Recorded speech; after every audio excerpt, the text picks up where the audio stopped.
अच्छा।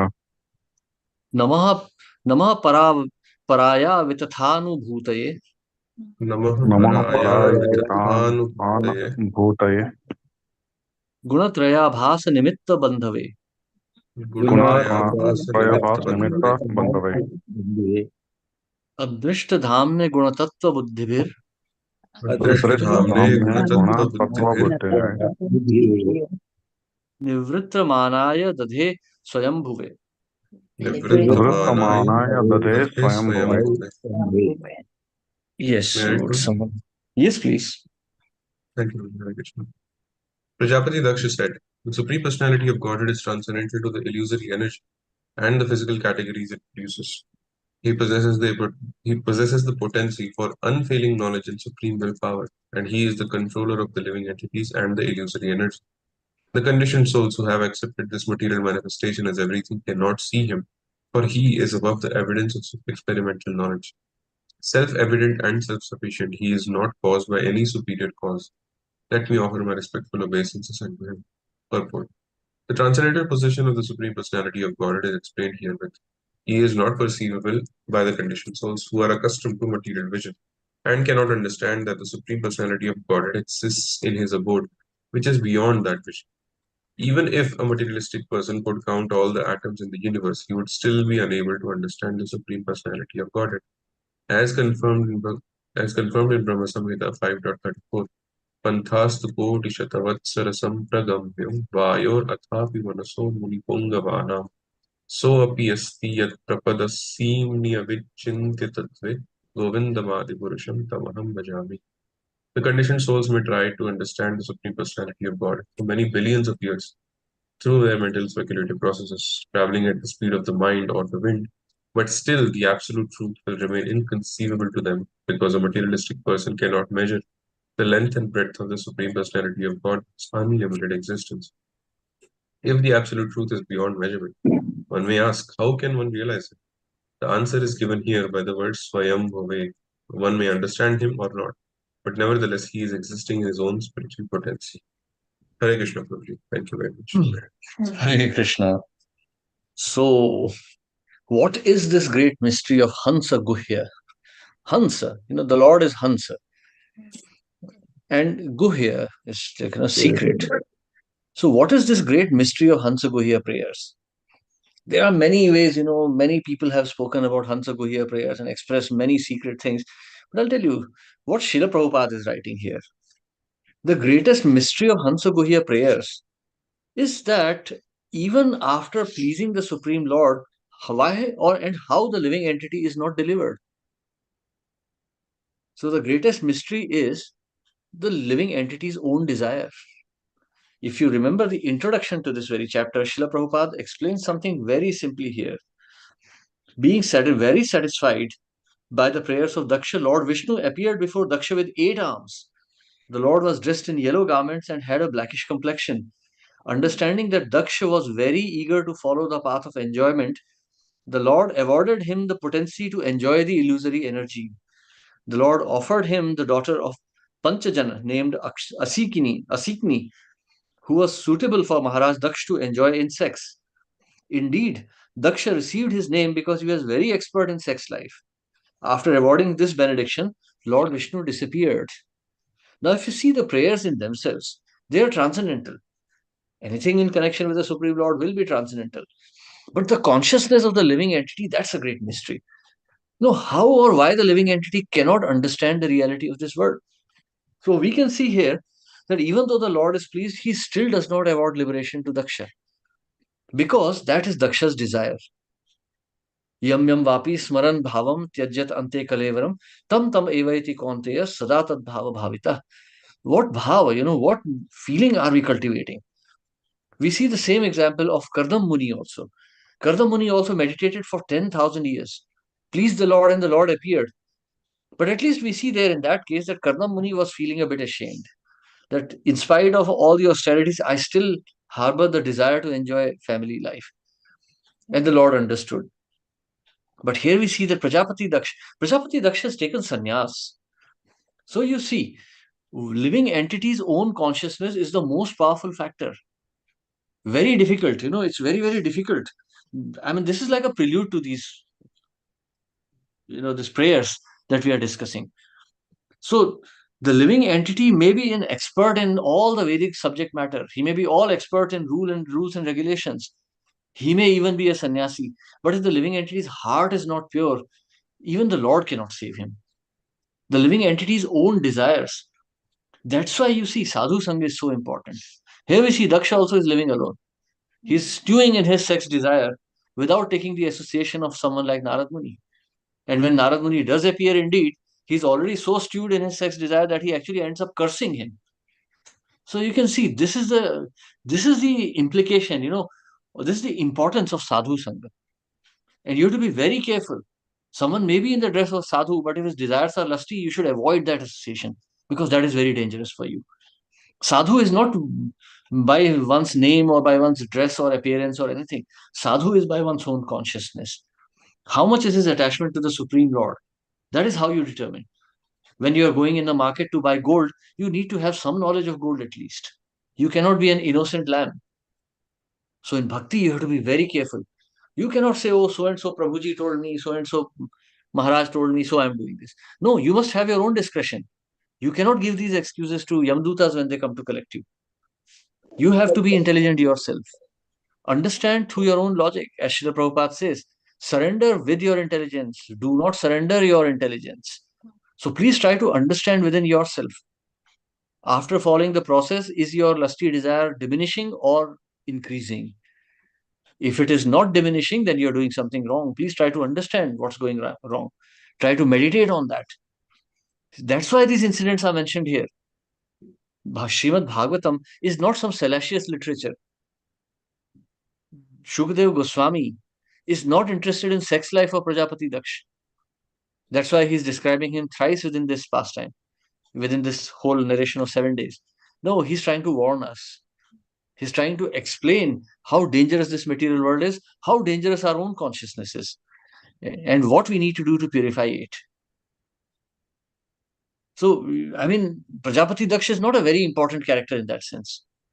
But he's being mentioned so that we become alert to our own miseries, to our own weaknesses. So, this is the prelude. Now, in this verse, the Supreme Personality of Godhead is transcendental to the illusory energy and the physical categories it produces. So, if you remember, if we go back to the second canto, the Supreme Lord Mahavishnu, he breathes out, and with each breath, he gives out the living entities and impregnates them into Mahat Tattva.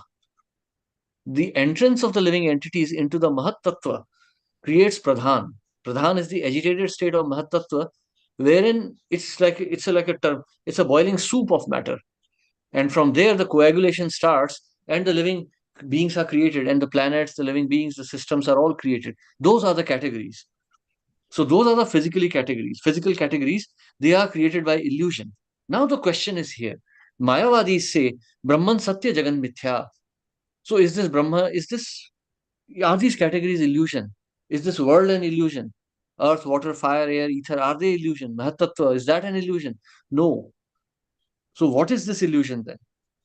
So the illusion is the identification of the living being of Brahman with Mahatattva. That is the illusion. That's why Sripad Shankaracharya says Jagan Mithya. So Mithya is that. That is the Mithya. Living entities are bound tight by their ahankar, their forgetfulness of the relationship with the Supreme. He possesses the potency for unfailing knowledge and supreme willpower, and he is the controller of the living entities and the illusory energy. The condition Mayadhyakshena Prakriti Suyate Sa Characharam. He's the proprietor. So again, like we are now again illustrating here the transcendental position of the Supreme Lord. He is the controller of the living entities and the illusory energy. So therefore we are under Maya. And Krishna is not. Krishna is the master of illusory energy. Illusory energy cannot master him. This is another refutation of the Mayavad theory that the incarnations like Krishna or Ram are under illusion. No, they are superior to illusion. Illusion is subordinate to them. The conditioned souls who have accepted this material manifestation as everything cannot see him, for he is above the evidence of experimental knowledge. self-evident and self-sufficient. He is not caused by any superior cause. Let me offer my respectful obeisances unto him.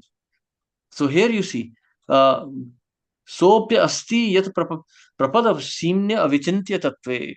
So he's avichintya. He cannot be understood. Vedeshu durlabham. He cannot be. Advaitam achyutam anadim anantarupam adyam purana purusham navayovanam cha. Vedeshu durlabh adurlabham atma bhaktao. So if the absolute truth is beyond measurement, one may ask, how can one realize him? Now, very interesting point. Again, if you see this purport, Srila Prabhupada is not describing the devotional service here. Srila Prabhupada is describing the what we can say, this immeasurable propensity of the Supreme Lord, that he is beyond comprehension. Swayam Bhuve, he is causeless. Anadi Anant, he is without any cause. He Anadi Anant, without beginning, without an end. He is what he is. So now, if you pay very careful attention to this purport, the word realize is used here. How can one realize Krishna? So one short answer is, no one can realize Krishna. No one. Even the gopis don't realize Krishna. You can associate with Krishna, but realization of Krishna in the whole is impossible for the living entity. Because Lord is Swayambhuva. He is who he is. So you cannot really analyze Krishna and try to find out who he is. No one can know that. And that's the mysterious aspect of the Supreme, that he is what he is. You just accept him as he is. One may understand him or not, but nevertheless, he is existing in his own spiritual potency. So atheists have this very argument, strong argument. Why Krishna is there? Why is he the Supreme? Well, he is the Supreme. He is what he is. You may argue, you may cry, you may scream, you may protest, but Krishna is Krishna. You cannot change that. You cannot bring a rival to Krishna. You cannot destroy Krishna. You cannot change the cause of Krishna. You can certainly not become Krishna. You have to accept him. He is the transcendental autocrat. So that is the incomprehensible part of Krishna, that he cannot be understood. He is what he is. So what we realize when we talk of Krishna consciousness, when we talk of self-realization, that's why the word we use is self-realization. We understand ourselves and we understand our position relative to the Supreme. But we cannot understand the Supreme. We can just understand the relation between us and the Supreme and nothing beyond that. So Krishna, to the gopis, he's their lover. He's their ideal. He's their dream. But to the queens of Dwarka, he's their king. For the boys of Vrindavan, he's their friend. And they're satisfied with that. Not that the gopas are trying to, sneak around and find out what gopis are doing, and then they are trying to dream up some romantic relationship with Krishna. No, that is all nonsense. So that is Krishna consciousness. You have to realize this relative aspect of the Supreme and the subordinate. That is actual purpose of human life. Hare Krishna. Yes, any questions or comments here?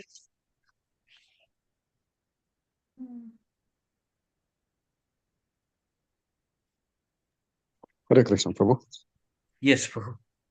Prabhu, in the beginning, you mentioned you gave two examples of Daksh Maharaj and Kardamuni. You also mentioned that they were eligible for liberation. But then they had still desires left. So isn't it contradictory? Desire is still left. So they have pleased the Supreme Person. But that last bit of sacrifice, cutting the last knot of Ahankar, that has not been done. So we actually, there is something, this is a very good question you asked, actually. It's a very interesting question. So we can actually see that even though, so Krishna says in the Bhagavad Gita, Bhoktaram Yagya Tapasam Sarvaloka Maheshwaram Suhridam Sarva Bhutanam. I am the well-wisher of all living entities. Suhridam Sarva Bhutanam. Gyatva Mam Shantim Rachati. So if one really tries to understand the Lord, so Lord is merciful. Actually, in the 8th canto, also Gajendra is affirming the same point that you have asked. That there he's saying that there are transcendentalists who are desirous of economic gain, of religiosity, economic gain, sense gratification, and liberation. And sometimes you even give award spiritual body to such ambitious worshippers. So Krishna is Swarat. He can decide what he wants. So sometimes he is pleased with these people. Actually, the whole process of yajna that we have described in the 3rd chapter of Gita talks about the same process, pleasing the Supreme. The Supreme can be pleased, but how can we be pacified? That's the biggest problem. Krishna is ever pleased with the living entity. Anyone who worships Krishna, Krishna is immediately pleased. Even if you neglectfully chant his names, he is pleased. But the problem is in our hearts. The whole process of sadhana. Otherwise, you see, otherwise this will be a contradiction. If we have to perform sadhana, that means Krishna is some kind of a some kind of a cruel person, that we are struggling, but he is not coming to deliver us. The greatest secret of sadhana is that we are performing sadhana to purify our own desires. We are not performing sadhana to please Krishna. Krishna is pleased with us. The day we have decided to please him, he is already pleased. But sadhana is to purify our consciousness. If Krishna appears in front of us, what will we demand of him? Duryodhan, Krishna was willing to offer the whole world to Duryodhan, but Duryodhan did not even want that. So you see, that is the problem. So the whole process is to purify our desires. Certainly, Kardam Muni and Prajapati Daksha are much more elevated than us. I mean, we are talking of Prajapati Daksh here, but that doesn't mean that we are better than him. He is still better than us. The Lord is pleased with him and awards him the capability, because the Daksha is at least following the mundane dharma. We are even below him. So what is our position? So you see, one may please the Lord, but with what desire? So that one has to be very careful of. Krishna is ever happy. Actually, even for atheists, demons, those who even destroy his temples, Krishna is serving them even. Suhridam Sarva Bhutanam. Krishna is not saying Suhridam Bhakta Bhutanam. No, Sarva Bhutanam. Everyone. Even the earthworm crawling in the gutter. Such a disgusting creature. Krishna is pleased with him also. He supplies him. He says, okay, my dear child, you are such a low consciousness, you are a filthy worm. But here, eat some stool. At least this is what you relish. So I'll arrange that. So that is Krishna. So you see, this is the secret of bhakti. That Krishna is ever willing to serve his devotees, but devotees have problems in their consciousness. That is what we need to rectify. Okay, interesting point. And that's the mystery of Bhagavatam. Yes, Prabhu. It is definitely mysterious. And another point, Prabhu, is Kardam Muni. So when Lord Kapila was born, Kardam Muni decided to leave. I mean, wouldn't it be easier to serve the Lord and then be liberated? I'm just thinking aloud when you raise the point of Kardam Muni.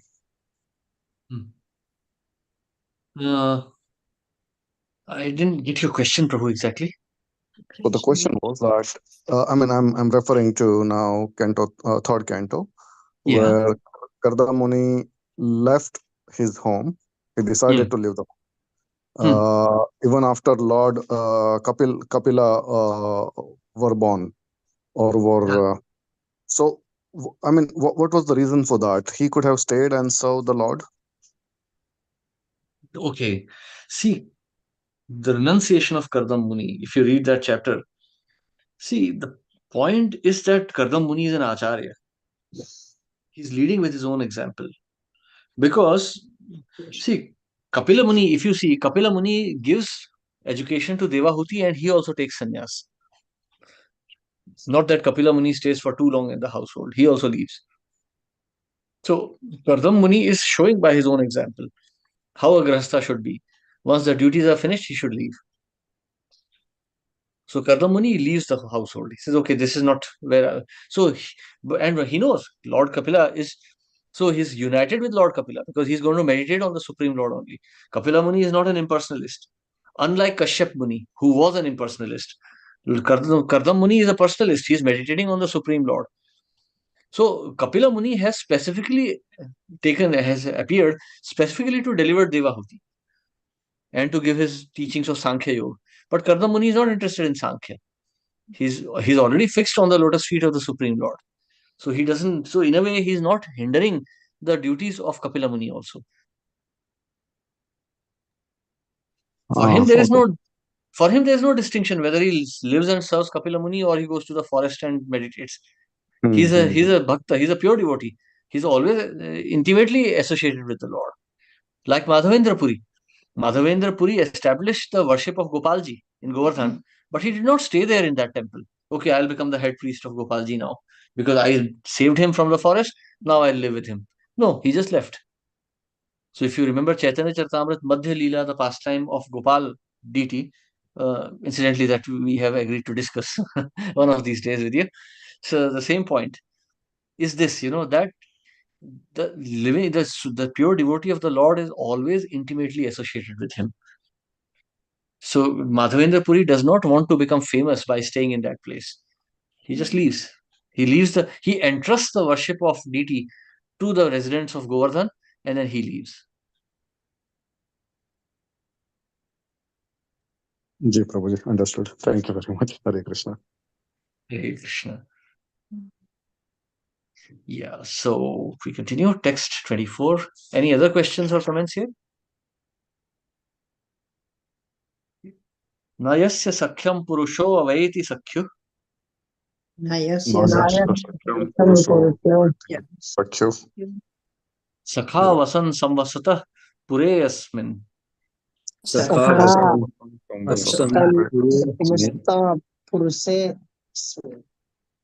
Guno yatha gunino vyakt drishtes.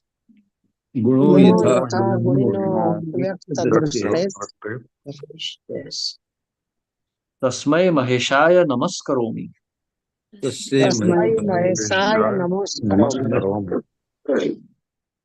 Hare Krishna, Prabhuji. Okay. Go ahead.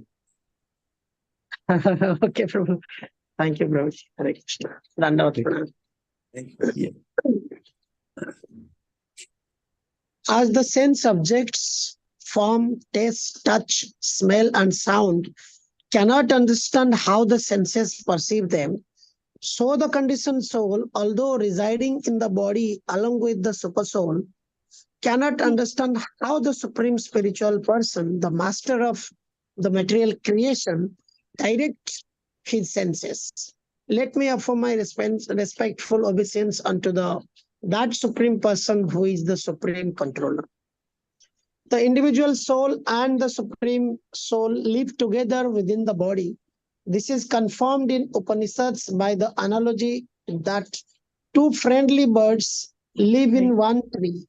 One bird is eating the fruit of the tree and other simply witnessing and directing.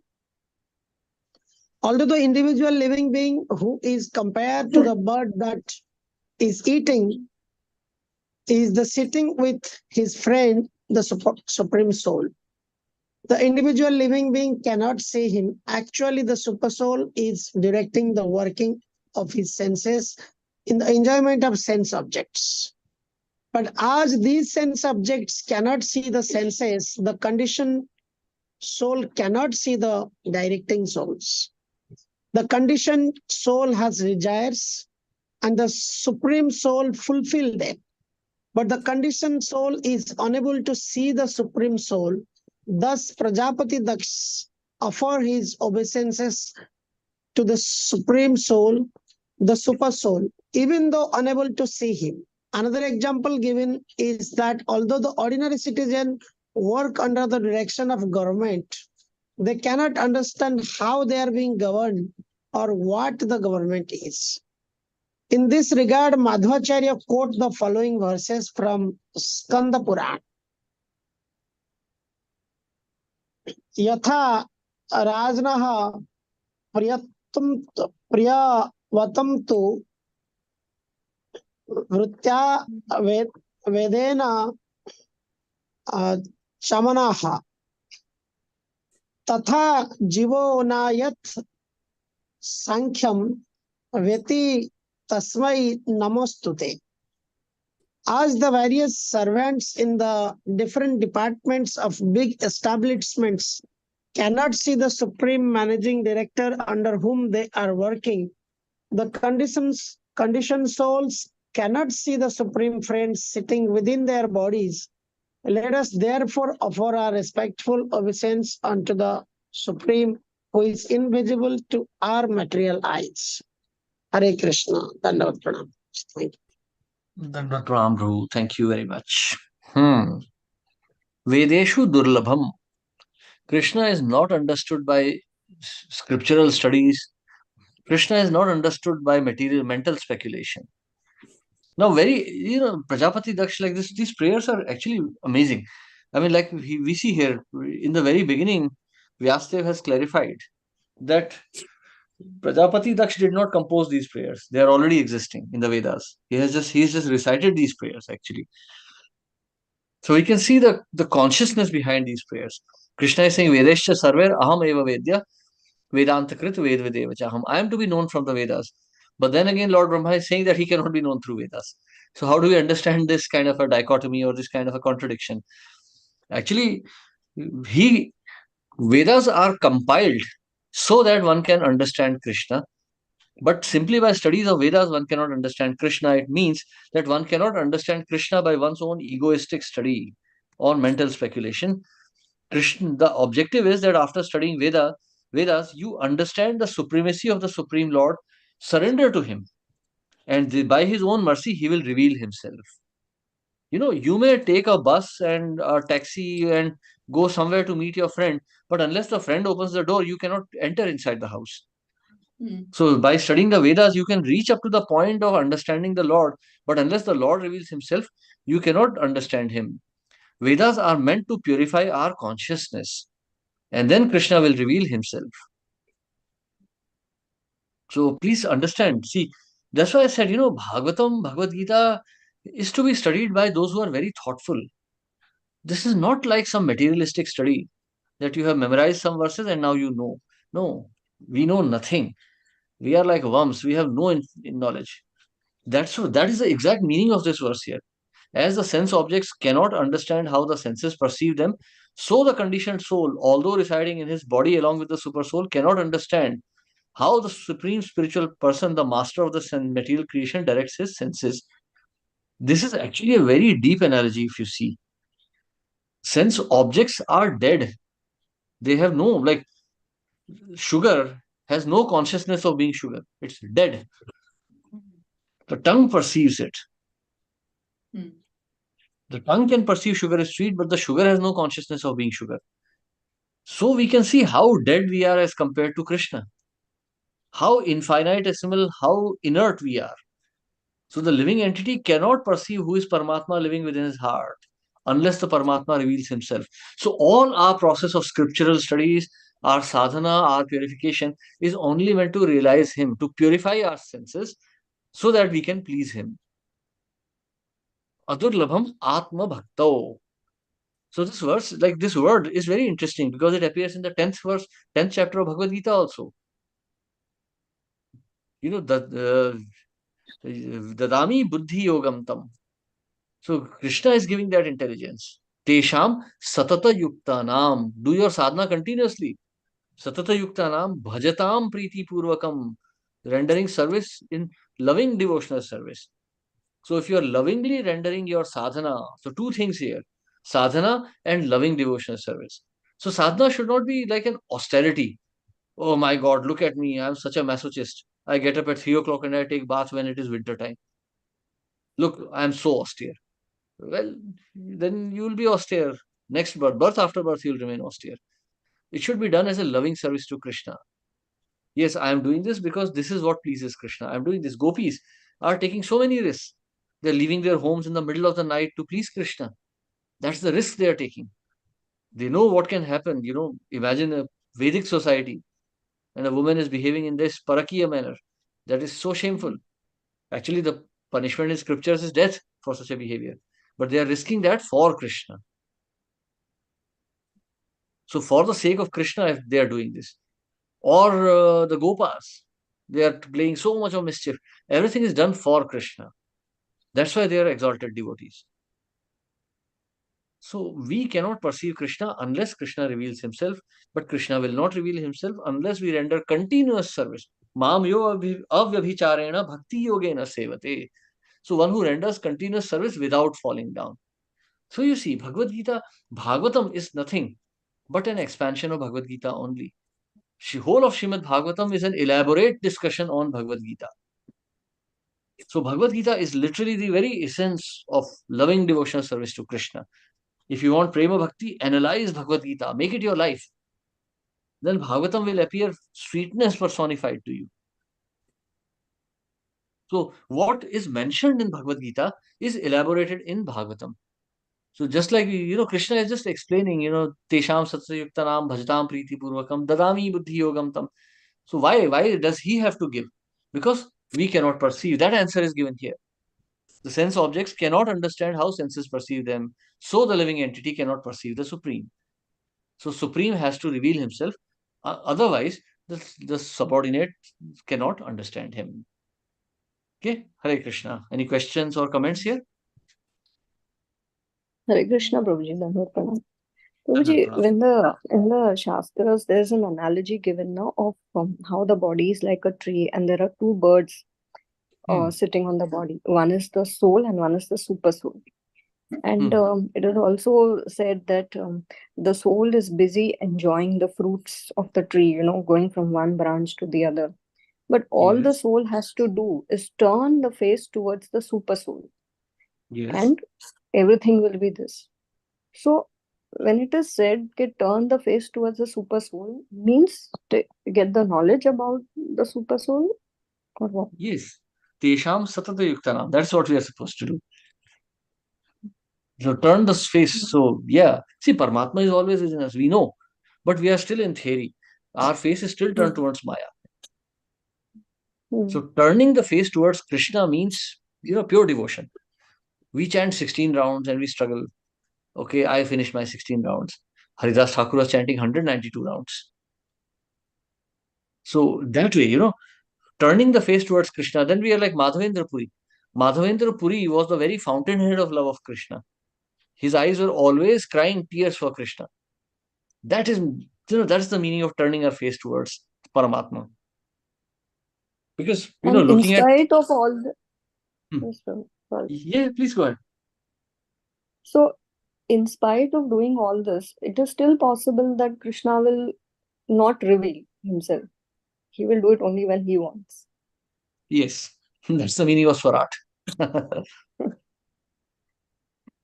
See, Krishna, Rakhe bhi mare bhi jo ichha tuar, Nitya dasa prati tuya adhikar. And that is the process. See, that's the final step of surrender. What is Mahaprabhu saying? Ashlisya va padratam pinashtumam, adrashanan marmahata karotuva.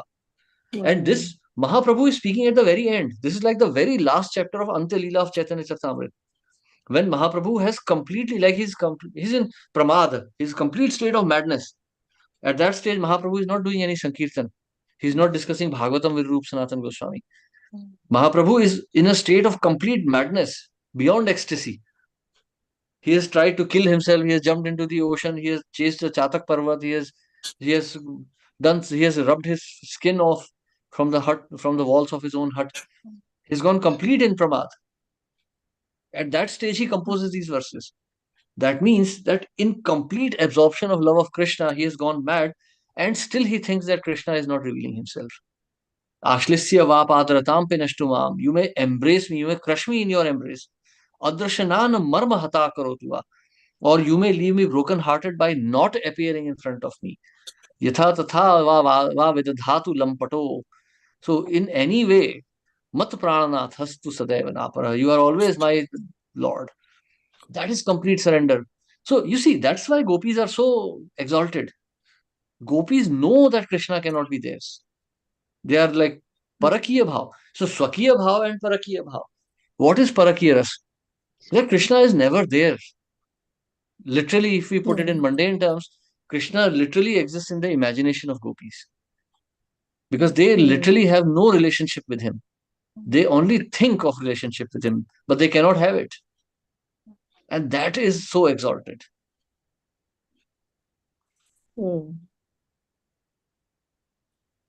So Krishna will reveal himself if he wants. Swarat.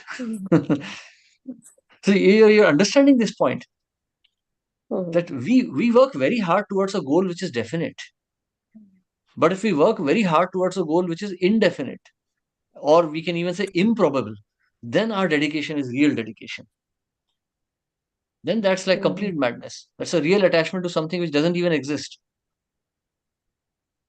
Such So a that is madness is very difficult to get intellectually now when you know, okay, you don't know where this is leading and whether it will lead to anything. Yeah, so you see, that's the problem. The so-called Gopi Bhav devotees, amongst us, those who want to become gopis and jump to Barsana and Vrindavan and Nandagram, they are fools. They have really no understanding. If they really understand this, they'll stop everything. Actually, most of us, even those who claim to be very advanced devotees, actually all of us desire just liberation. We are happy to be just liberated. That's the real desire in our heart, liberation, not love of Krishna. Love of Krishna means actually accepting all miseries. Because love of Krishna will actually bring miseries. Love of Krishna will That not bring means that liberation. we are unknowingly practicing mixed devotional service now, if liberation is what we really desire. Yeah, actually, we are actually praying for liberation. See, think of it, let's analyze this sentiment a little bit further. Why do we pray for the good health of our husband, wife, child, mother, father? Why do we pray for that? So that we can enjoy with them, so that we can be peaceful in our life. Now, imagine if your husband, wife, mother, father, they are eternal, they're going to live forever. How will you feel? As it is. Very relieved. You're getting the point now. So that's how you analyze your own emotions, and then you'll understand what exactly you are desiring. Then you can purify those desires. See, purification doesn't mean that we are praying not to be attracted to illicit sex, meat eating, gambling. That is certainly there. That is like the grossest. But these subtle snakes in our heart, they are the real problem.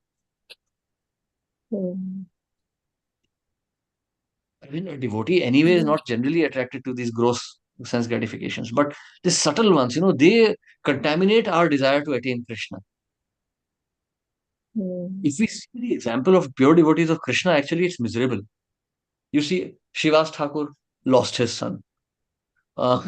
We see Haridas Thakur, he got beaten in marketplaces. If we see Advaita Acharya, he was beaten up by the Lord himself. Gopis, they were completely abandoned by Krishna. Krishna just left. He said, okay, I'm just going to Mathura, I'll come back in the evening. And never came back. So you see, Krishna's devotees never. That's the thing he's telling Rukmini Devi also. That, worshipping me is very risky.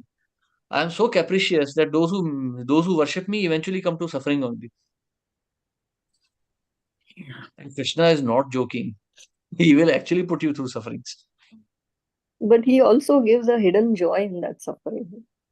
Well, we are not at that level. Shivas Thakur lost his son. That's what the acharyas tell now. That acharyas can relish.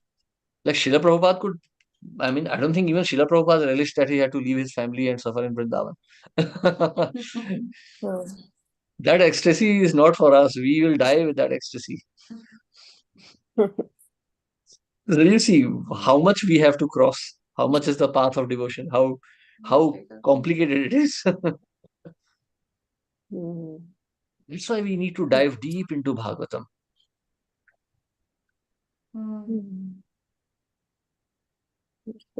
Thank you. Okay. So we stop here today. We continue tomorrow. How's your health now? Better. Okay. So please continue with that. Don't take allopathic medication. That's not very good actually. It will just aggravate Pitta dosh because summer is now rising. So Pitta aggravation, antibiotics will just raise that. Okay. So take care. We continue tomorrow. Hare Krishna. Srila Prabhupada ki jai. Thank you, Prabhuji. Dandavat pranam. Thank you. Dandavat pranam.